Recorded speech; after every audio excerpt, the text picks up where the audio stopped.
Negosyong maliit ang puhunan, malaki ang kita. Half cup water, 1/4 kilo sugar, pagsamahin, tunawin at pakuluin ito. Kapag kumulo ito, pwede nang ilagay ang kalahating kilo ng mani para maluto. Skinless naman nilang po itong ginamit ko, mas masarap. At maglagay din po tayo ng isang kurot ng asin.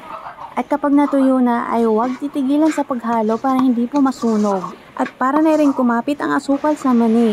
At huwag pong hahayaang malusaw ang asukal dahil magdidikit-dikit ito at magiging peanut brittle. Ganyang texture, okay na yan. Isalin lang at palamigin. Kapag medyo nagdidikit-dikit ang mga mani ay pwede naman po yan paghiwalayin. Napakasarap nitong kutkutin at pang negosyo. Ayan, ganyan na ganyan ang itsura ay perfect na pagkaluto.